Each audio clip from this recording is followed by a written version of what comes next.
Hello friends, आप सबका स्वागत है इस योर लॉर्डशिप के ऑनलाइन प्लेटफॉर्म पर। आज हम देखेंगे preamble to the constitution of India. प्रस्तावना पर आज हम चर्चा करेंगे और इसमें हम बेसिकली देखेंगे कि इसका ओरिजिन या कंसेप्ट कहाँ से लिया गया, टेक्स्ट क्या है preamble to the constitution of India का, क्या वो एनफोर्सेबल है इन कोर्ट ऑफ लॉ, क्या उसमें अमेंडमेंट किया जा सकता है और क्या वो part of the constitution of India है या नहीं। तो चलिए शुरू करते हैं। तो origin of the preamble to the constitution of India, कि प्रीएम्बल का कंसेप्ट भारतीय संविधान में कहां से लिया गया। तो प्रीएम्बल का कंसेप्ट बेसिकली हमने लिया अमेरिका के कॉन्स्टिट्यूशन से। यूनाइटेड स्टेट्स ऑफ अमेरिका के कॉन्स्टिट्यूशन में for the first time preamble लाया गया और हमने भी कंसेप्ट वहीं से लिया।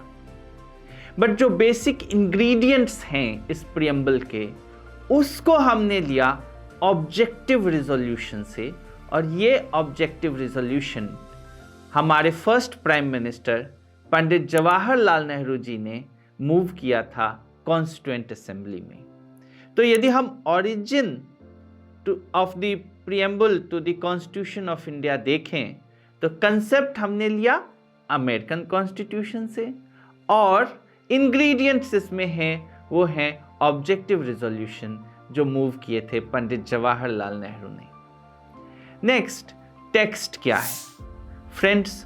प्रीएम्बल का टेक्स्ट बहुत इंपॉर्टेंट है और ये हर इंडियन सिटीजन को याद होना चाहिए। तो it reads, we the people of India, हम भारत के लोग, having solemnly resolved to constitute India into a sovereign, socialist, secular, democratic republic, and to secure to all its citizens justice, social, economic and political, liberty of thought, expression, belief, faith and worship, equality of status and of opportunity, fraternity assuring the dignity of individual and unity and integrity of the nation. In our Constituent Assembly on this 26th day of November 1949 do hereby adopt, enact and give to ourselves this Constitution. तो ये text है preamble to the constitution of India का। अब हम देखेंगे कि इसका significance क्या है या इंपॉर्टेंस क्या है। बेसिकली इसका इंपॉर्टेंस 5 एस्पेक्ट्स में है। सबसे पहले कि preamble acts as a guide to the interpretation to the constitution of India. यदि कहीं भी संविधान में एम्बिग्युइटी आती है, कंफ्यूजन आता है, तो उस कंफ्यूजन को सॉल्व करने के लिए हम रेफर करते हैं preamble to the constitution of India. तो preamble acts as a guide to the interpretation of the constitution of India. Second, preamble also tells us about the source of the Constitution of India. हमारे constitution का source क्या है। तो preamble start ही होता है we the people of India, हम भारत के लोग। कहने का मतलब कि source of the constitution of India is we the people of India.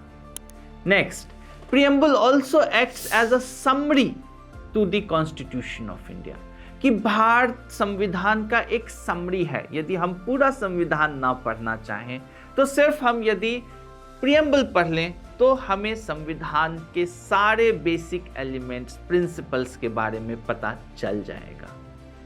Next, preamble हमें यह भी बताता है कि हम किस तरह के पॉलिटिकल सिस्टम बनाना चाहते हैं।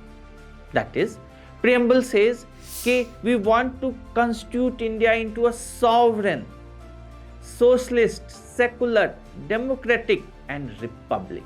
तो हम इस तरह का sovereign, socialist, secular, democratic, Republic political system चाहते हैं। एंड फिफ्थ, प्रियम्बल हमें यह भी बताता है कि हम किस तरह का समाज चाहते हैं, समाज में हम क्या क्या लाना चाहते हैं। तो ये इन्होंने कहा जस्टिस, और ये जस्टिस इंस्पायर्ड है रशियन रिवॉल्यूशन से, जिसमें इन्होंने कहा justice not only in one facet but overall. Three dimensional justice की बात की, justice social, economic and political. फिर लिबर्टी की बात की गई है, जो हम इंस्पायर्ड हुए हैं फ्रेंच रिवॉल्यूशन से, और उसमें उन्होंने कहा liberty of thought, expression, belief, faith and worship. So it's very broad my friends. फिर वो कहते हैं equality, equality of status and opportunity. और फिर भाईचारा की भी बात की गई है, फ्रेटर्निटी, बट साथ ही साथ assuring the unity and integrity of the nation. तो ये 5 एसेंशियल सिग्निफिकेंस हैं हमारे या इंपॉर्टेंस हैं हमारे प्रियम्बल का। It tells us about the source of the Constitution of India as we, the people of India. It provides a summary to the Constitution of India. It acts as an aid to the interpretation of the Constitution of India. Then it also tells us about the type of political system which we want to make, that is a sovereign, socialist, secular, democratic republic. And it also gives the objectives or the aim of the Constitution of India, that is to provide justice, social, economic and political, liberty in very broad concept, equality and fraternity. तो ये है हमारे significance या importance preamble का। फिर क्या preamble enforceable है, मतलब कि क्या प्रियम्बल के किसी प्रोविजन के लेके हम कोर्ट में जाके कह सकते हैं कि हमारा प्रियम्बल में ऐसा लिखा हुआ है और वो हमें प्रोवाइड करवाया जाए। तो फ्रेंड्स, अभी तक हम ये एनफोर्सेबल नहीं है, it is not enforceable by the court of law. फिर क्या प्रियम्बल पार्ट है कॉन्स्टिट्यूशन ऑफ इंडिया का? तो इस पे इनिशियली 1960s में सुप्रीम कोर्ट ने एक जजमेंट जिसमें रेफरेंस बेरुबरी यूनियन केस में कहा था, it is not a part of the constitution of India. उनका जस्टिफिकेशन ये था कि ये इंट्रोडक्टरी पार्ट है, ये जस्ट एक प्रीफेस है कॉन्स्टिट्यूशन ऑफ इंडिया का। And therefore in reference Berubari union case they said it is not a part of the constitution of India. फिर 1973 में एक बार फिर से ये क्वेश्चन उठा केशवानंद भारती केस में, और केशवानंद भारती केस में इन्होंने कहा कि preamble is a part of the constitution of India. Preamble constitution of India का एक पार्ट है। उन्होंने अपने ही जजमेंट को ओवर रूल करते हुए इसे पार्ट डिक्लेयर किया, बट साथ ही साथ उन्होंने कहा it is a basic structure of the constitution of India. फिर जो क्वेश्चन आता है और जो हमारा लास्ट टॉपिक है रिगार्डिंग प्रियम्बल, वो ये है कि क्या प्रियम्बल में अमेंडमेंट किया जा सकता है? तो फ्रेंड्स, प्रियम्बल में अमेंडमेंट किया जा सकता है। क्यों? क्योंकि अब प्रियम्बल एक part of the constitution of India है। तो yes, preamble can be amended, और एक बार हुआ भी है। 42nd कॉन्स्टिट्यूशनल अमेंडमेंट एक्ट 1976 से इसमें अमेंडमेंट लाया गया है, जिसमें वर्ड्स सोशलिस्ट, सेकुलर ऐड किया गया था और यूनिटी के साथ इंटीग्रिटी ऐड किया गया था।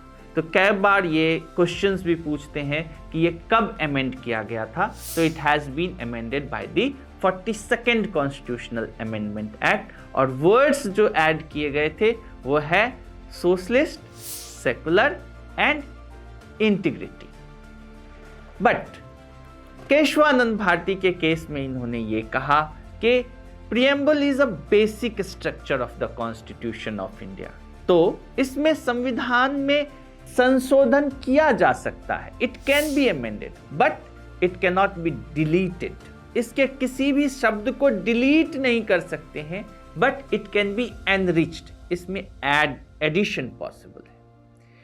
तो that is what is about preamble to the constitution of India, जिसमें हमने देखा कि इसका ओरिजिन, इसका टेक्स्ट, इंपॉर्टेंस, एनफोर्सिएबिलिटी और अमेंडमेंट प्रोसीजर, प्लस साथ साथ हमने ये भी देखा कि now it is considered as a part of the constitution of India.